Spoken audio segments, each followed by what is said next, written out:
ராஜாவாகிய நேபுகாத்நேச்சர் 60 முழ உயரமும் 6 முழ அகலமுமான ஒரு பொற்சிலையை பண்ணுவித்து பாபிலோன் மாகாணத்தில் இருக்கிற தூரா என்னும் சமபூமியிலே நிறுத்தினான். பின்பு ராஜாவாகிய நேபுகாத்நேச்சர் தேசாதிபதிகளும் அதிகாரிகளும் தலைவர்களும் நியாயாதிபதிகளும் பொக்கிஷக்காரர்களும் நீதி சாஸ்திரிகளும் விசாரிப்புக்காரர்களும் நாடுகளில் உள்ள உத்தியோகஸ்தர் யாவரும் நேபுகாத்நேச்சர் ராஜா நிறுத்தின சிலையின் பிரதிஷ்டைக்கு வந்து சேரும்படி அழைத்து அனுப்பினான். அப்பொழுது தேசாதிபதிகளும் அதிகாரிகளும் தலைவர்களும் நியாயாதிபதிகளும் பொக்கிஷக்காரர்களும் நீதி சாஸ்திரிகளும் விசாரிப்புக்காரர்களும் நாடுகளில் உள்ள உத்தியோகஸ்தர் யாவரும் ராஜாவாகிய நேபுகாத்நேச்சர் நிறுத்தின சிலையின் பிரதிஷ்டைக்கு வந்து சேர்ந்து நேபுகாத்நேச்சர் நிறுத்தின சிலைக்கு எதிரே நின்றார்கள். சகல ஜனங்களும் ஜாதிகளும் பாஷைக்காரரும் மாணவர்களே, உங்களுக்கு அறிவிக்கப்படுகிறது என்னவென்றால், எக்காலம் நாதஸ்வரம் கிண்ணரம் வீணை சுரமண்டலம் தம்பூரம் முதலான சகலவித கீதவாதிகளின் சத்தத்தை நீங்கள் கேட்கும் போது நீங்கள் காலவிழுந்து ராஜாவாகிய நேபுகாத்நேச்சார் நிறுத்தின பொற்சிலையை பணிந்து கொள்ள கடவீர்கள். எவனாகிலும் கால விழுந்து அதை பணிந்து கொள்ளாமல் போனால் அவன் அந்நேரமே எரிகிற அக்கினியின் சூளையில் போடப்படுவான். ஆதலால் சகல ஜனங்களும் எக்காலம் நாதஸ்வரம் கிண்ணரம் வீணை சுரமண்டலம் முதலான சகலவித கீதவாத்தியங்களின் சத்தத்தை கேட்டவுடனே சகல ஜனத்தாரும் ஜாதியாரும் பாஷக்காரரும் தாழ விழுந்து ராஜாவாகிய நேபுகாத்நேச்சர் நிறுத்தின பொற்சிலையை பணிந்து கொண்டார்கள்.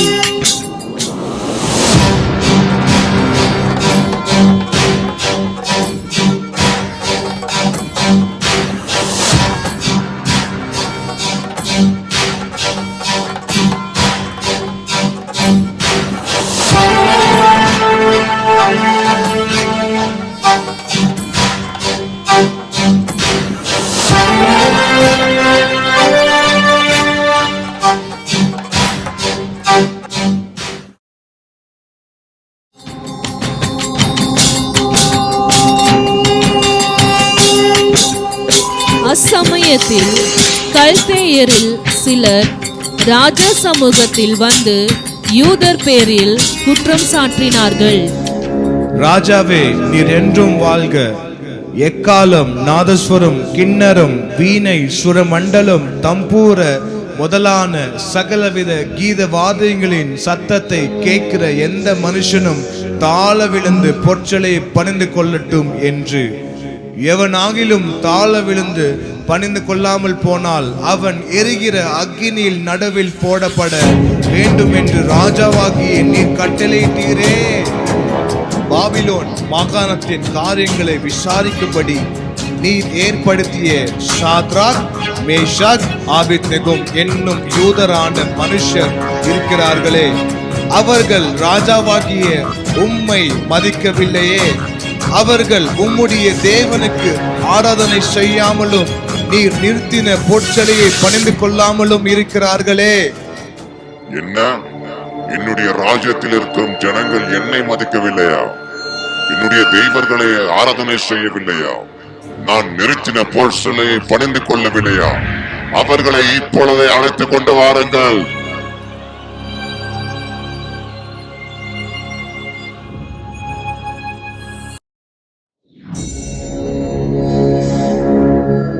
ஷாத்ராக் மேஷாக் ஆபேத்நேகோ, நீங்கள் என் தேவர்களுக்கு ஆராதனை செய்யாமலும் நான் நிறுத்தின பொற்சிலையை பணிந்து கொள்ளாமல் இருந்தது மெய்தானா? இப்பொழுது எக்காலம் நாதஸ்வரம் கிண்ணரம் வீணை சுர மண்டலம் தம்பூரம் முதலான சகலவித கீத வாத்தியங்களின் சத்தத்தையும் நீங்கள் கேட்கும் போது தாளவிழுந்து நான் பண்ணி வைத்த சிலையை பணிந்து கொள்ள ஆயத்தமாயிருந்தால் நல்லது. பணிந்து கொள்ளாமல் இருந்தால் அந்நேரமே எரிகிற அக்கினியில் சூளை நடுவில் போடப்படுவீர்கள். உங்களை என் கைக்கு தப்புவிக்க போகிற தேவன் யார்?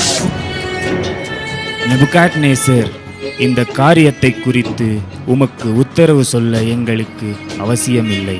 நாங்கள் ஆராதிக்கிற தேவன் எங்களை தப்புவிக்க வல்லவராயிருக்கிறார். அவர் எரிகிற அக்கினியின் சூளைக்கும் ராஜாவாகிய உம்முடைய கைக்கும் நீங்களாக்கி விடுவிப்பார். விடுவிக்காமல் போனாலும் நாங்கள் உம்முடைய தேவருக்கு ஆராதனை செய்வதும் இல்லை, நீர் நிறுத்தின பொற்சிலையை பணிந்து கொள்வதும் இல்லை என்கிறது ராஜாவாகிய உமக்கு தெரிந்திருக்க கடவது.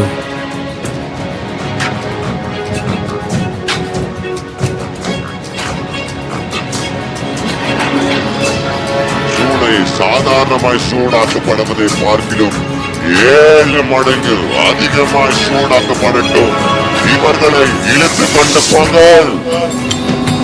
ஷாத்ராக், மேஷாக், ஆபேத்நேகோ என்பவர்களை எரிகிற அக்கினி சூளையில் போடுவதற்கு அவர்களை கட்டும்படி தன் இராணுவத்தில் உள்ள பலசாலிகளாக புருஷருக்கு கட்டளையிட்டான்.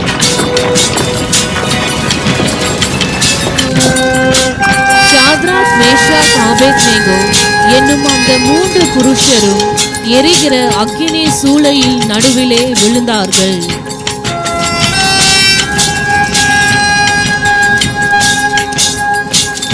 அப்பொழுது ராஜாவாகிய நேபுகாத்நேச்சர் பிரமித்து தீவிரமாய் எழுந்திருந்து தன் மந்திரிமார்களை நோக்கி,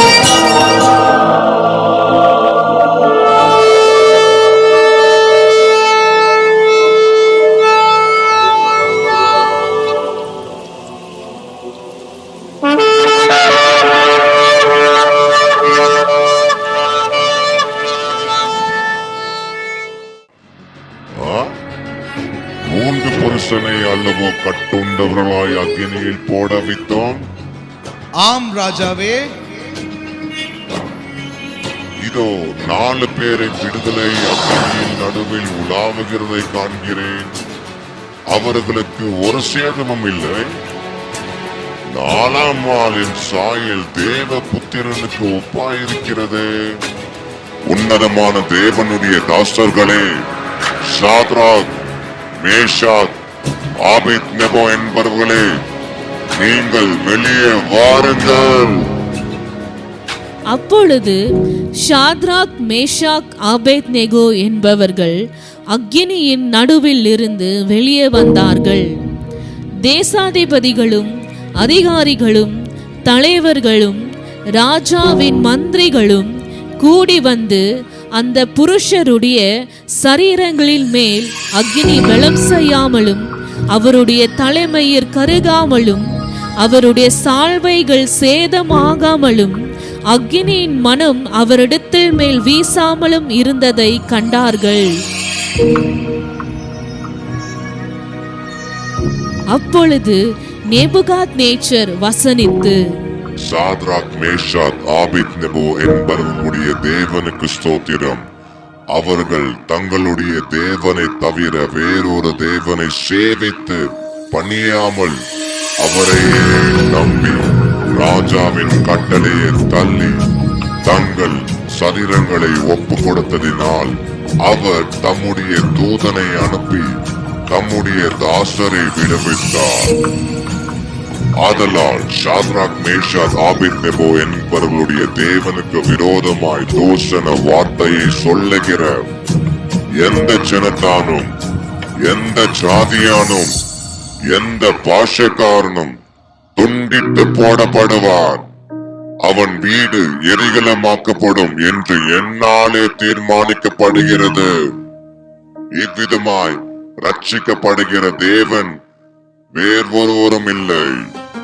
நேபுகாத்நேச்சர் என்ற ராஜாவின் குமாரனாகிய பெல்ஷாத்சார் என்ற ராஜா பாபிலோனை அரசாண்ட போது அவன் தன் தகப்பனை போல கர்த்தருக்கு முன்பாக தாழ்த்தாமல்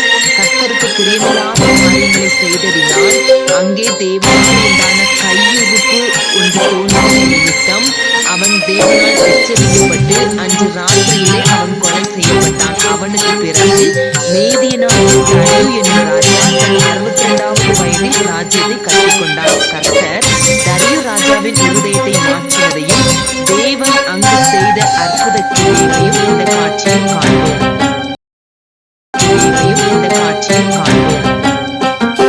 தரியு ராஜா தன் ராஜ்யம் முழுவதையும் ஆளுவதற்கு 120 தேசாதிபதிகளும் 3 பிரதானிகளையும் ஏற்படுத்தினான். தானியேல் தேசாதிபதிகளுக்கும் பிரதானிகளுக்கும் மேற்பட்டவனாயிருந்தான். தானியேலுக்குள் விசேஷித்த ஆவி இருந்தவையால் அவனை ராஜ்யம் முழுவதற்கும் அதிகாரியாக ஏற்படுத்த ராஜா நினைத்தான். ஆனால் தேசாதிபதிகளும் பிரதானிகளும் தானியேலை குற்றப்படுத்தபடி முகாந்தரத்தை தேடினார்கள். அவன் உண்மை உள்ளவனாயிருந்தபடியால் அவன் மேல் சுமந்த யாதொரு குற்றமும் குறையும் காணப்படவில்லை. ராஜா தானியேலுக்கு எப்படி ஆதரவாக இருக்கிறார் என்பதை பற்றி நாம் ஏதாவது செய்ய வேண்டும். தானியேலின் வேலையில் தவறு கண்டுபிடிப்பதற்காக முயற்சித்தோம், ஆனால் ஒரு குற்றமும் தெரியவில்லை. நாம் இந்த தானியேலை அவருடைய தேவனை பற்றிய வேத விஷயத்திலே குற்றப்படுத்த முகாந்தரத்தை கண்டுபிடித்தால் ஒழிய அவனை வேறொன்று குற்றப்படுத்த முகாந்தரத்தை கண்டுபிடிக்க கூடாது. இப்பொழுதே ராஜாவிடம் செல்வோம்.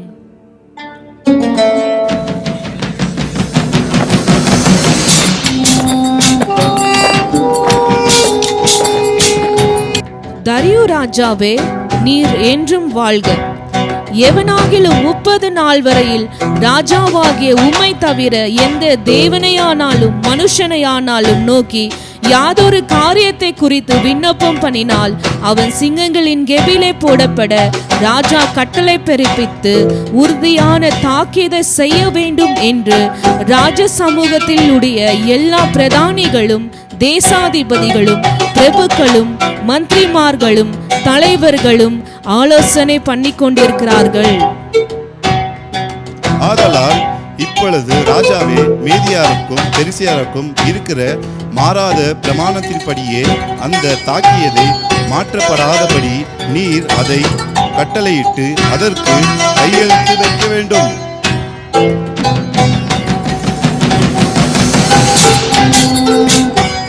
தானியேலோ என்றால் அந்த பத்திரத்துக்கு கையெழுத்து வைக்கப்பட்டது என்று அறிந்த போதிலும் தன் வீட்டுக்குள்ளே போய் தன் மேலறையிலே எருசலேமுக்கு நேராய் பல கனிகள் திறந்திருக்க அங்கே தன் முன் செய்து வந்தபடியே தினம் 3 வேளையும் தன் தேவனுக்கு முன்பதாக முழங்கால் படியிட்டு ஜெபம் பண்ணி ஸ்தோத்திரம் செலுத்தினான்.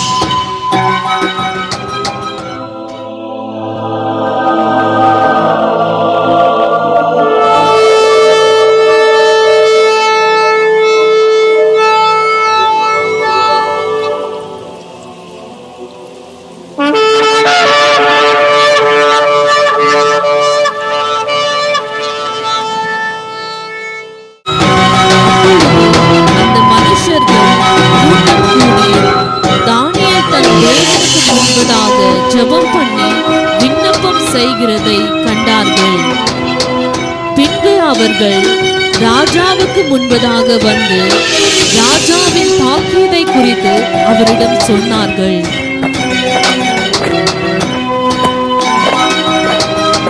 எந்த மனுஷனின் ஆனாலும் 30 நாள் வரையில் ராஜாவாக உம்மை தவிர எந்த தேவனையானாலும் மனுஷனையானாலும் நோக்கி யாதொரு காரியத்தை குறித்து விண்ணப்பம் பண்ணினார் அவன் சிங்ககின் கபியிலே போடப்பட வேண்டும் என்று நீர் கட்டளை பத்திரத்தில் கையெழுத்து வைத்தீரல்லவா?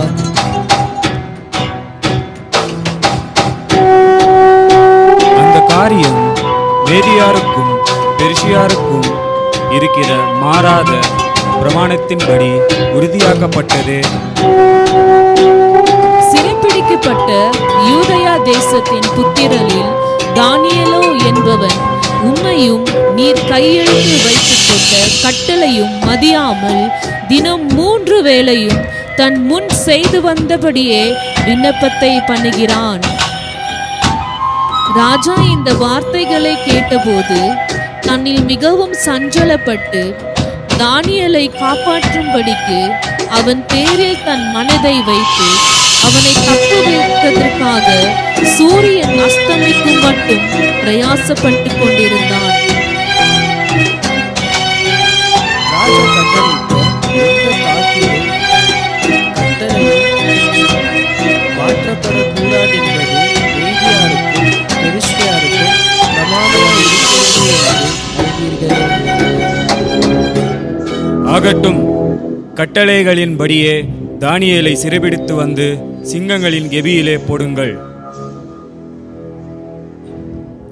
அப்பொழுது ராஜா கட்டளையிட அவர்கள் தானியேலை கொண்டு வந்து அவனை சிங்கங்களின் கெபியிலே போட்டார்கள்.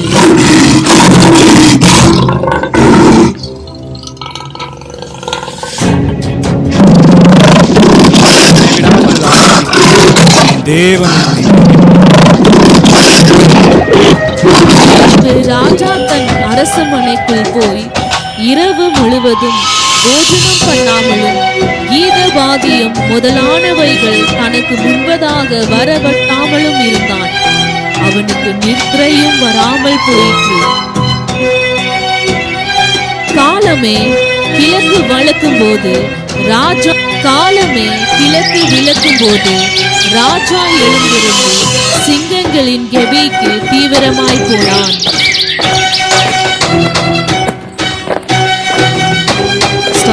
தானியேலே, ஜீவனுள்ள தேவனுடைய தாசனே, நீ இடைவிடாமல் ஆராதிக்கிற உன் தேவன் உன்னை சிங்கங்களுக்கு தப்புவிக்க வல்லவராய் இருந்தாரா?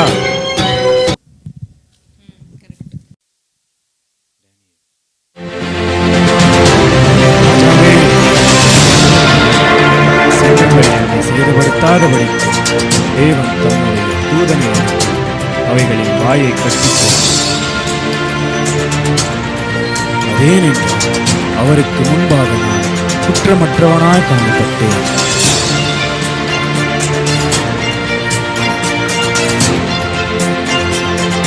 ராஜாவாகிய உமக்கு முன்பாகவும் நான் நீதியை செய்தேன்.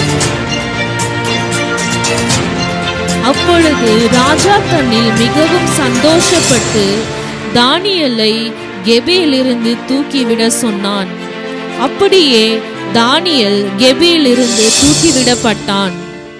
அவன் தன் தேவன் பேரில் விசுவாசத்தில் இருந்தபடியால் அவனில் ஒரு சேதமும் காணப்படவில்லை. உங்களுக்கு சமாதானம் தருவப்படும்.